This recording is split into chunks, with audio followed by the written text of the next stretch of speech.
Primary TET interview ২০২২-২৩ যারা কিছুদিনের মধ্যে ইন্টারভিউ দিতে চলেছেন এবং ২২-২৩ টেট পাস রয়েছেন, তারাই ভিডিওটা প্রথম থেকে শেষ পর্যন্ত দেখবেন। দেখুন, দেখলে প্রথম থেকে শেষ পর্যন্ত দেখবেন, না হলে দেখার দরকার নেই। আজকের ভিডিওতে কী কথা বলব? বাংলা মিডিয়ামের ইন্টারভিউ কবে থেকে শুরু হবে ১, ২ নম্বর, ইন্টারভিউ শুরু হওয়ার পর ইন্টারভিউটা কতদিন পর্যন্ত চলবে? মানে ফেব্রুয়ারি মাসের মধ্যে কি শেষ হয়ে যাবে প্রক্রিয়া, বা কতদিন লাগবে এইটা? এবং ইন্টারভিউ হয়ে যাওয়ার পর চাকরি কি ভোটের আগে হবে? সবথেকে যেটা বড় প্রশ্ন প্রত্যেকের মনে। চাকরি কি ভোটের আগে হতে পারে? তো এই ৩ টে বিষয় নিয়ে প্রথমত কথা বলব। তো যারা ভিডিওটা দেখবেন প্রথম থেকে শেষ পর্যন্ত দেখবেন, না হলে দেখার দরকার নেই। এটা আমি প্রত্যেক ভিডিওতেই বলি। আমি এর আগের ভিডিওতে বলেছিলাম, যারা দেখেছেন তারা জানেন। অনেকজনই দেখেছিলেন, প্রায় ৮০০ র উপরে দেখেছেন ভিডিওটা। আমি বলেছিলাম যে আমি ইন্টারভিউর পর প্যানেল প্রকাশের আগে কোনো ভিডিও দেব না। কিন্তু আজকে আবার দিচ্ছি প্রায় ৭-৮ দিন পর। ঠিক আছে? যেহেতু এখনও দেরি রয়েছে কিছুদিন, মানে ৭-৮ দিন দেরি রয়েছে। এবং সবথেকে বড় কথা, আমার তো এখানে কোনো প্রফেশনাল ইউটিউবার আমি নই। আমার অন্যকে মোটিভেট করা, আমার মতো যারা টেট পাস করে রয়েছেন, এতদিন ধরে অপেক্ষা করে রয়েছেন, তাদেরকে মোটিভেট করা, অনুপ্রাণিত করা, এটাই প্রধান লক্ষ্য। এবং প্রত্যেকেই বারবার আগের ভিডিওতে আমাদেরকে বলতেন যে আমি একদিকে হেলে ভিডিও করেছি। তার জন্য আজকে আমার বসে নয়, একদম সোজা দাঁড়িয়ে এবং সোজাসুজি ভিডিও করছি। আশা করি আর কোনো অসুবিধা হবে না এটা নিয়ে। যারা বলতেন, অনেকে আমাকে একজন বলেছিল যে আপনি যদি সোজা হয়ে ভিডিও করেন, আপনার আত্মবিশ্বাস কমে যাবে। আজকে সোজা হয়ে ভিডিও করছি, দেখুন আত্মবিশ্বাস যদি কম থাকে তো সেটা বলতে পারেন। যাই হোক, সেটা আলাদা ব্যাপার। প্রধান যেটা বক্তব্য এই ভিডিওতে, সেটা হচ্ছে যে ইন্টারভিউ বাংলা মিডিয়ামের কবে শুরু হবে? ২ নম্বর, শুরু হওয়ার পর সেটা কতদিন ধরে চলবে? সবথেকে বড় যেটা গুরুত্বপূর্ণ বিষয়, ইন্টারভিউর পর চাকরি কি ভোটের আগে হবে? তো এই ৩ টা নিয়ে আমি আমার নিজস্ব ব্যক্তিগত কিছু মতামত দেবো। আমি কোনো মহান ব্যক্তি নই, আমিও একজন টেট পাস প্রার্থী। আমিও কিছুদিন পর ইন্টারভিউ দিতে যাচ্ছি, আপনাদের মতো একজন প্রার্থী। ঠিক আছে? এতদিন ধরে অপেক্ষা করে রয়েছি কবে ইন্টারভিউ হবে। ইন্টারভিউ শুরু হয়ে গেছে, ইংলিশ মিডিয়ামের হয়ে গেছে ২ দিন। কম প্রার্থী ছিল।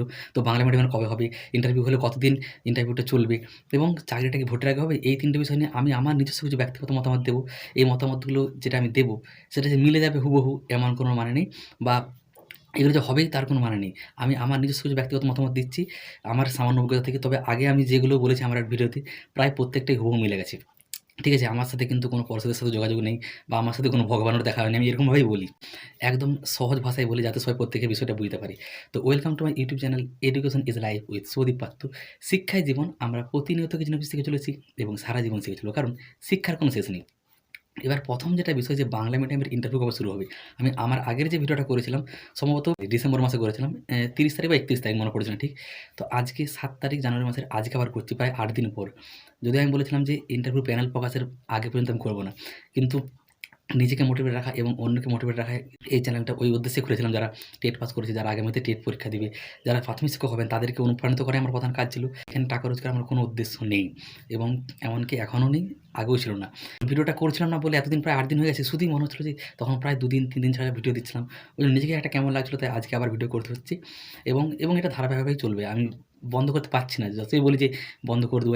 তো যাই হোক, বাংলা মিডিয়ামের আমি আগের যে ভিডিওটা সেটাতেও বলেছিলাম, বাংলা মিডিয়ামের ইন্টারভিউ কিন্তু ৭-৮ তারিখের পরে এক নোটিশ আসতে পারে। আজকে ৭ তারিখ, এখনও নোটিশ আসেনি। এবং যদি ৩-৪ দিন আগে কল লেটার ডাউনলোড করার সুযোগ দেয়, অবশ্যই দেয় ২-৩ দিন আগে, তাহলে ইতিমধ্যে আমি বলতে পারি আজকে যেহেতু ৭ তারিখ, এখনও নোটিশ দেয়নি, অন্তত ১২ই জানুয়ারি স্বামী বিবেকানন্দের জন্মদিন রয়েছে, সেদিন পর্যন্ত কিছু হচ্ছে না। ১৩ তারিখের পরেই হবে যা কিছু হবে। ঠিক আছে? তো এটা হলো যে বাংলা মিডিয়ামের ইন্টারভিউ কবে শুরু হবে। আজকে ৭ তারিখ, ৮, ৯, ১০, ১১, ১২, এই ৫-৬ দিন কিছু হচ্ছে না, তারপরে হবে। এবার তার আগে নিশ্চয়ই ইন্টারভিউ নোটিশ চলে আসবে। অন্তত ধরে নিতে পারি ১৩-১৪ তারিখের আগে কিছু হচ্ছে না। তারপরে আস্তে, আস্তে এবার জেলা হিসেবে, যেই জেলা হিসেবে দিবে সেরকমভাবে হবে। অনেকে বারবার এই প্রশ্নগুলো করেন যে কোন জেলা আগে হবে? অ্যালফাবেটিক্যালি হবে জেলার নাম হিসাবে, নাকি ছোট জেলাগুলো আগে হবে, নাকি উত্তরবঙ্গে হবে, নাকি দক্ষিণবঙ্গে হবে? সেগুলো কিন্তু কেউ সঠিক করে বলতে পারে না। আমিও বলতে পারব না। সেগুলো নোটিশের উপর নির্ভর করছে। পর্ষদ সভাপতি বা পর্ষদ থেকে যেরকম চাইবেন পশ্চিমবঙ্গ প্রাথমিক শিক্ষা পর্ষদ, সেরকমভাবেই হবে। ঠিক আছে? তো এটা হলো বাংলা মিডিয়ামের ইন্টারভিউ কবে হবে। এবার ইন্টারভিউ শুরু হওয়ার পর কতদিন সময় লাগবে? ফেব্রুয়ারি মাসের মধ্যেই শেষ করতে পারবে? এটা একটা বড় প্রশ্ন। আপনারা প্রত্যেকেই পেপারে দেখেছেন, কর্মসংস্থান পত্রিকাতেও দেখেছেন, এবং এমনি সাধারণ পেপার, আনন্দবাজার বা বর্তমান, সেখানে দেখেছেন যে পর্ষদ সূত্রে জানানো হয়েছে, এমনভাবে ইন্টারভিউ রুমগুলোকে এপিসি ভবনে সাজানো হচ্ছে যে প্রতিদিনে প্রায় ২৫০০ জনকে ইন্টারভিউ নেওয়া সম্ভব প্রতিদিনই। ঠিক আছে? বিভিন্ন শিফটে।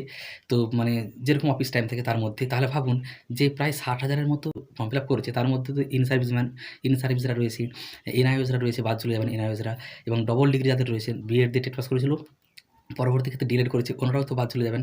তো সেক্ষেত্রে আমি যদি ধরে নিচ্ছি ৫০,০০০ এর মতো ইন্টারভিউ দেয়। প্রতিদিন যদি ২,৫০০ করে ইন্টারভিউ দিতে পারি, সেরকমভাবে ব্যবস্থা করা হয়েছে, পর্ষদ সূত্রে জানানো হয়েছে।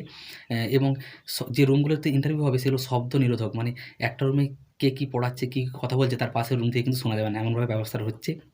এবং পুরো ইন্টারভিউ প্রক্রিয়াটায় সিসিটিভি ক্যামেরার মাধ্যমে ভিডিওগ্রাফি করে রাখা হচ্ছে, ভিডিওগুলো সংরক্ষণ করে রাখা হবে। পরবর্তী ক্ষেত্রে যাতে কোনো সমস্যা না হয়, যেটা আগের ক্ষেত্রে হয়েছিল ১৪ সালের ক্ষেত্রে, সেরকম যাতে না হয় ভিডিও ক্যামেরা করা হচ্ছে। সেটা অনেকেই জানেন না। বিভিন্ন যারা টেট পাস করেননি, মানে এমনি সাধারণ মানুষ, তারা ওর জন্যে আমাদেরকে বারবারই বলে, "কিরে ইন্টারভিউ দিয়ে কি পরে চাকরি চলে যাবে না তো?" কিন্তু ওনারা জানেন না যে এইবারে এত সুন্দর প্রক্রিয়া হচ্ছে এবং কে কী ইন্টারভিউ দিয়েছে সেটাও মানে দেখা যাবে ভবিষ্যতে। এবং এবং সবথেকে বড় কথা, আমরা তো সেই OMR sheet, carbon copy, TET certificate সবই পেয়েছি। সেখানেও প্রত্যেকটা নাম্বার রয়েছে। যাই হোক, মানে সব দিক দিয়েই স্বচ্ছতা রয়েছে। এটা অনেকে জানেন না। তার জন্য ভালোভাবে ব্যবস্থা করা হচ্ছে এবং প্রতিদিন যেহেতু ২,৫০০ জন ইন্টারভিউ দিতে পারবে, এরকম ব্যবস্থা করা হয়েছে। তাহলে ভেবে দেখুন, যদি ৫০,০০০ ও ইন্টারভিউ দেয়, কতদিন লাগবে? ২০ থেকে ২৫ দিন লাগবে। আপনারা এবার হিসাব করে দেখুন, প্রতিদিন ২,৫০০ হলে গুণ করে দেখুন যে কতদিন লাগতে পারে। ১ মাসের মধ্যেই হয়ে যাবে। এবার তার মধ্যে তো ছুটি রয়েছে, বিভিন্ন রোববার রয়েছে। তাহলে আমি বলতে পারি, যদি এইভাবে হয়, প্রতিদিন ২,৫০০ করে ইন্টারভিউ নিতে পারে প্রায়, নেওয়া সম্ভব হয়, তাহলে তো ফেব্রুয়ারির আগেই হয়ে যাচ্ছে। শেষ পর্যন্ত সময় লাগবে না। এটা গেল যে কতদিন লাগবে ইন্টারভিউ হতে। এবার যদি ফেব্রুয়ারির মধ্যে ইন্টারভিউ প্রক্রিয়া আমার শেষ হয়ে যাচ্ছে, যদি হয়ে যায়, যেহেতু এভাবে হচ্ছে ২,৫০০ জন দিতে পারবে প্রতিদিন, তাহলে অবশ্যই হয়ে যাবে। সেক্ষেত্রে এবারে ইন্টারভিউর প্যানেল কি ভোটের আগে বেরোতে পারে? অবশ্যই। ভোট এখনও দেরি আছে। ঠিক আছে? এখনও ৫-৬ মাস দেরি। তাহলে তার আগে অবশ্যই বেরিয়ে যাবে। এবার এখানে কাউন্টার প্রশ্ন হতে পারে আপনাদের, যারা ভিডিওটা দেখছেন, বা অনেকেই বলতে পারেন যে ভোটের আগে যদি না হয়, হবে না হয়তো। দেখুন, ইন্টারভিউটা হয়ে যাওয়াটা সবথেকে গুরুত্বপূর্ণ। শুরু তো হয়ে গেছে, ইংলিশ মিডিয়াম হয়ে গেছে। বাংলা মিডিয়ামও আর কদিন পরে শুরু হয়ে যাবে, ১৩-১৪ তারিখের পর থেকে। তো ফেব্রুয়ারি মাসের মধ্যে যদি ইন্টারভিউটা শেষ হয়ে যায়, ইন্টারভিউ প্রক্রিয়াটা শেষ হয়ে গেল। এবার ইন্টারভিউ যেহেতু শেষ হয়ে গেছে, প্যানেল তো পাস করতেই হবে। এবার এটাকে কিন্তু আর কোনোদিনও বেশি আটকে রাখতে পারবে না। কারণ এটা যদি আটকে রাখি, এর পরবর্তী ক্ষেত্রে ২৪ সালে টেট হয়নি, ২৫ সালেও হয়নি। তো ২৪ সালে, ২৫ সালে টেটটা ২৬ সালে নিতেই হবে একটা। নানা রকম সমস্যা হবে। মানে আমি যেটা বলতে চাইছি, যদি ফেব্রুয়ারি মাসের মধ্যে ইন্টারভিউ প্রক্রিয়াটা পুরো শেষ করে দেয়, প্যানেল কিন্তু অবশ্যই ভোটের আগে বেরিয়ে যাবে। এটা আমার ব্যক্তিগত মতামত। আপনাদের মতামত কিন্তু এখানে আলাদা হতেই পারে। আমি আগেই বলেছি ভিডিও শুরুর আগে। ঠিক আছে? তো আমার মতে অবশ্যই ভোটের আগে হয়ে যাবে। শুধু এটা আমার মতামত নয়। আপনারা ইউটিউবে অনেক স্যার ম্যাডামদেরও দেখবেন, যারা স্যার ম্যাডামরা টেটের জন্য পড়ান, বা এমনি অফলাইনেও যারা পড়ান, বা বিভিন্ন অভিজ্ঞ স্যার ম্যাডাম যারা রয়েছেন, যারা অনেকটাই অভিজ্ঞ আমাদের থেকে, তারাও বলছেন যে অবশ্যই এইবারের নিয়োগটা কিন্তু ভোটের আগে অবশ্যই হয়ে যাবে। কারণ এটা আমাদের ২২ এর টেট। কবে থেকে আমরা অপেক্ষা করে আছি? ২৩, ২৪, ২৫ সাল কিচ্ছু হয়নি। এবং সামনে যেহেতু একটা ভোট রয়েছে, অবশ্যই এটা হয়ে যাবে। মানে ২২-২৩ এর যে ইন্টারভিউ হচ্ছে আমাদের, অবশ্যই ইন্টারভিউটা খুব তাড়াতাড়ি হয়ে যাবে। এবং পর্ষদও চাইছে, সেরকমই জানানো হয়েছে পর্ষদ সূত্রে, যে খুব তাড়াতাড়ি কিন্তু নিয়োগটা হয়ে যাবে। প্রত্যেকেই ভোটের আগেই কিন্তু চাকরিটা পাবে। এটা পর্ষদ সূত্রেও জানানো হচ্ছে, বিভিন্ন অভিজ্ঞ স্যার ম্যাডামরা বলছেন, এবং আমারও এটা ব্যক্তিগত মতামত। ঠিক আছে? এবার আপনাদের মতামত এখানে আলাদা হতে পারে। প্রত্যেকটা মানুষের ব্যক্তিগত চিন্তাভাবনা, বুদ্ধিমত্তা সমস্ত কিছু আলাদা। এটা আমরা শিক্ষা বিজ্ঞানী, মানে শিশু মনস্তত্ত্ব শিক্ষা বিজ্ঞানে ডিএড করার সময় পড়েছিলাম। এবং যারা কলেজে ওই সাবজেক্টটা পড়েছেন তারাও জানেন, প্রত্যেকটা মানুষেরই, আমার, আপনার প্রত্যেকেরই চিন্তাভাবনা, বুদ্ধিমত্তা, চাহিদা সব কিছু আলাদা। তো এটা আমার ব্যক্তিগত মতামত। মানে ১৩-১৪ তারিখ থেকে অবশ্যই বাংলা মিডিয়ামের ইন্টারভিউ শুরু হয়ে যাচ্ছে। যদি না হয় আর, হয়তো আর কিছুদিন দেরি হবে, ১৭-১৮ তারিখ হবে। ঠিক আছে? অবশ্যই কিন্তু শুরু হয়ে যাচ্ছে। এবং যেহেতু পর্ষদ সূত্রে জানানো হয়েছে প্রতিদিন ২,৫০০ জন ইন্টারভিউ দিতে পারবে, এরকমভাবেই ইন্টারভিউ রুমগুলোকে সাজানো হচ্ছে, টেবিলের সংখ্যা বাড়ানো হয়েছে। তাহলে সেক্ষেত্রে আপনারা হিসাব করে দেখুন, ফেব্রুয়ারি মাসটাও পুরোটাই লাগছে না। যদি আমি ছুটি, রোববার বা সাধারণ ছুটি যেগুলো রয়েছে সেগুলো বাদ দিয়ে দিই, ন্যাশনাল ছুটি, তাহলে হয়তো ফেব্রুয়ারি মাসটা আমি লাগতে পারে ধরে নিচ্ছি। এবং যদি ফেব্রুয়ারি মাসের মধ্যে ইন্টারভিউ প্রক্রিয়া শেষ হয়ে যায়, তাহলে অবশ্যই ভোটের আগে নিয়োগ হয়ে যাচ্ছে। এটা আমার অবশ্যই ব্যক্তিগত মতামত। বিভিন্ন স্যার ম্যাডামরাও অনেকেই বলছেন। আপনারা যারা ভিডিওটা দেখছেন ২২-২৩ স্টেট পাস, এতক্ষণ যদি কেউ দেখছেন তাকে অসংখ্য ধন্যবাদ। এবং প্রত্যেকে ইন্টারভিউ ভালো করে দিন, টিচিং ডেমনস্ট্রেশনটা ভালো করে দিন। কে কী বললো, হাসলো, ঠাট্টা করলো, দেখার দরকার নেই। এটা আমি প্রত্যেকটা ভিডিওতে বলি। এই ভিডিওতেও শেষবারের মতো বলে রাখি। আজকে ভিডিও করছি, আবার জানি না এখন ৩ দিন পর কি ৪ দিন পর কি ৭ দিন পর করব জানি না। যারা টেট পাস রয়েছেন, ২২ তে টেট পাস, লোকের কথায় একদম কান দেবেন না। যারা টেট পাস করেনি, ডিএলএড করেনি, তারাই এই কথাগুলো আপনাকে বলবে।